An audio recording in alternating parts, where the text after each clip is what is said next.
नमस्कार। पिछली वीडियो में हमने एशिया के अपवाह तंत्र के विषय में चर्चा करी थी। उसमें हमने 5 प्रकार के अपवाह क्षेत्र बताए थे, जिसमें सबसे पहला हमने डिस्कस किया था प्रशांत महासागरीय अपवाह क्षेत्र।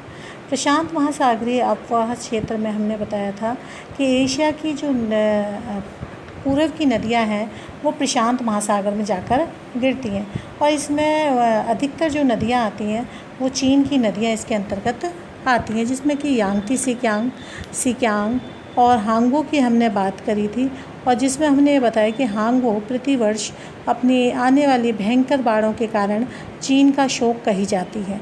आज हम शुरू करेंगे हिंद महासागरीय अपवाह क्षेत्र। माना कि हिंद महासागरीय अपवाह क्षेत्र थोड़ा सा छोटा सागर कहलाता है तुलनात्मक रूप में, परंतु फिर भी इसमें जो नदियाँ आती हैं वो पश्चिम से पूर्व की नदियाँ आती हैं, जिनमें दजला फरात अपने उद्गम से लेकर ये अपने मलेशिया तक का फैला हुआ भाग है, जिसमें कि दजला फरात नदियाँ सिंधु गंगा, ब्रह्मपुत्र, इरावदी, साल्विन, चिंदविन, गोदावरी, नर्मदा, ताप्ती, कृष्णा, कावेरी और महानदी आकर इसमें मिलती है। हाँ, सबसे बड़ी विशेषता यह है इस अपवाह कि यहाँ पर नदी अपहरण के बहुत अच्छे उदाहरण देखने को मिले, जिनमें इरावदी और सिंधु इसके सबसे बड़े एग्जाम्पल कहे जाते हैं। नदी अपहरण के अनेक चिन्ह आज भी हिमालय पर्वत पर दिखाई देते हैं, और भारत के दक्षिण प्रायद्वीपीय पठार पर बहने वाली नदियाँ मार्ग परिवर्तन की अपेक्षा अपनी घाटियों को गहरा करने में लगी हुई हैं, क्योंकि बच्चों यह पठारी क्षेत्र में बहती हैं, इसलिए अपनी घाटी को गहरा कर रही हैं। इस प्रकार इन नदियों का अपवाह पूर्वोत्पन्न है, अर्थात जो पहले से चला आ रहा है अपवाह क्षेत्र उसी को ही गहरा कर रही हैं। इस क्षेत्र में बहने वाली नदियों का कृषि सिंचाई के दृष्टिकोण से अधिक महत्व है, और इन क्षेत्रों में जिन नदियों ने मैदानों का निर्माण किया है वह मैदान विश्व के सबसे अधिक उपजाऊ मैदानों के रूप में माने गए हैं, जैसे कि गंगा सिंधु का मैदान, जहाँ पर कि विश्व का सर्वाधिक जनसंख्या घनत्व भी पाया जाता है, और परिवहन का जाल भी यहाँ पर सबसे अधिक नेटवर्क हमें यहाँ देखने को मिला है। एशिया का यह प्रसिद्ध एवं सबसे उपजाऊ मैदान के साथ साथ बर्मा या म्यांमार में भी इरावदी ने अपने देश को एक सुचारू व आर्थिक जीवन प्रदान किया है। इधर हम अगर इराक को माने तो इराक को हम टोटली दजला और फरात नदियों की देन ही मानेंगे। हिंद महासागर के साथ साथ अब हम बात करते हैं आर्कटिक महासागरीय अपवाह क्षेत्र की। आर्कटिक महासागरीय अपवाह क्षेत्र, जैसे आप पिछले वाले वीडियो के मानचित्र को देखिएगा, ये उत्तर में स्थित है। इसके उत्तर में स्थित होने के कारण इसकी जो नदियां हैं वो मध्यवर्ती भाग से उत्तर की तरफ जाती हैं। अब बच्चों समस्या ये आती है उत्तर की तरफ जाने पर कि उत्तरी भाग उच्च अक्षांशों पर स्थित है, इसलिए वहाँ पर -0 डिग्री टेम्परेचर पाया जाता है। तो मध्यवर्ती भागों से जब बहती हुई नदियाँ अपने उच्च अक्षांश की तरफ जाती हैं तो वहाँ के ठंडे तापमान को देख के ये नदियाँ जम जाती है, इसलिए इनको हम फ्रोज़न रिवर्स के नाम से भी जानते हैं। अब जब ये जम जाती हैं तो इन नदियों का आर्थिक महत्व बिल्कुल भी नहीं है। तो आर्थिक महत्व ना होने के पीछे 2 कारण हैं। नंबर 1, यहाँ पर कोई उचित बंदरगाह नहीं है।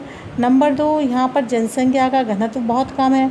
और नंबर 3, यह क्षेत्र संसाधनों में अभी इतना ज़्यादा इसका उपयोग नहीं कर पाया है, इसलिए इन 3 और चौथी बात कर सकते हैं विपरीत जलवायु। इन सब की वजह से यहाँ की नदियों का आर्थिक महत्व नहीं है, और ये नदियाँ जब मध्यवर्ती भाग से उत्तर की तरफ जाती हैं तो दलदलों का बहुत अधिक निर्माण करती हैं।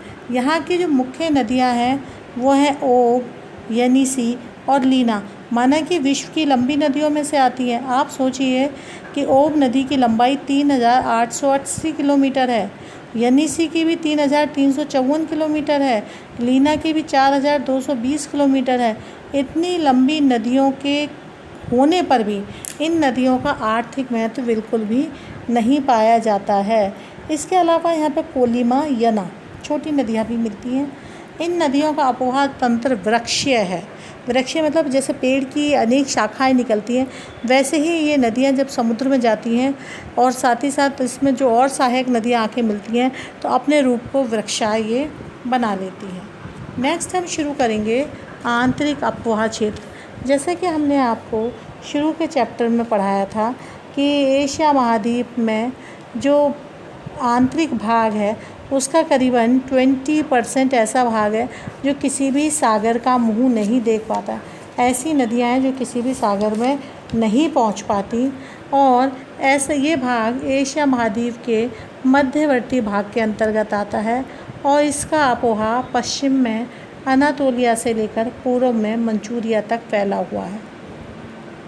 इस क्षेत्र में जो नदियां आती हैं वो टोटली डिपेंड रहती हैं वर्षा एवं बर्फ़ के पिघलने की दशा पर, और वर्षा होने तथा बर्फ़ के पिघलने पर जब इन नदियों में पर्याप्त मात्रा में जल मिल जाता है तो ये बहकर झीलों अथवा आंतरिक सागरों में गिर जाती हैं।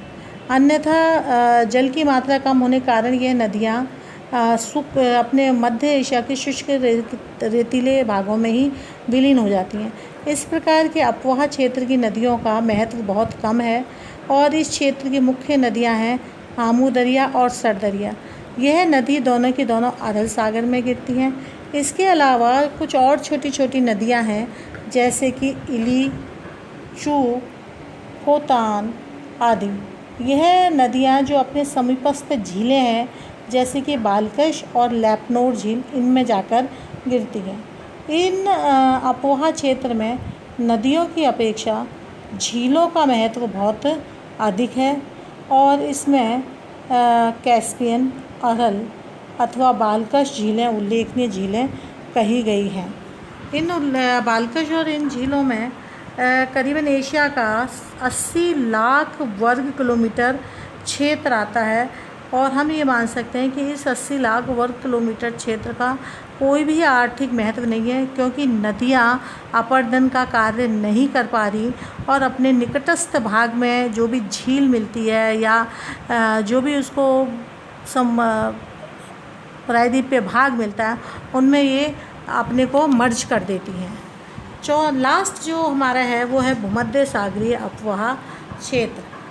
भूमध्य सागरीय अपवाह क्षेत्र में हम केवल, जैसे आप पिछले वाले मैप में देखिएगा तो भूमध्य सागर के आसपास के क्षेत्र ही इसके अंतर्गत आते हैं। माना कि भूमध्य सागर का मैक्सिमम भाग यूरोप महाद्वीप में आता है, पर कुछ हमारे एशिया के हिस्से भी एशिया के हिस्से भी इसके साथ अटैच्ड हैं, जिनमें आपके Turkey, Syria, Lebanon, Israel, Jordan तथा साइप्रस देश आते हैं। तो इतने सीमित भाग के जो देश आते हैं, तो इसमें हमारी कोई बहुत बड़ी नदियां जाकर नहीं गिरती एशिया महाद्वीप की, केवल छोटी छोटी नदियां ही इसमें जाकर गिरती हैं, जैसे कि मनीसा तथा मैंडेरिस।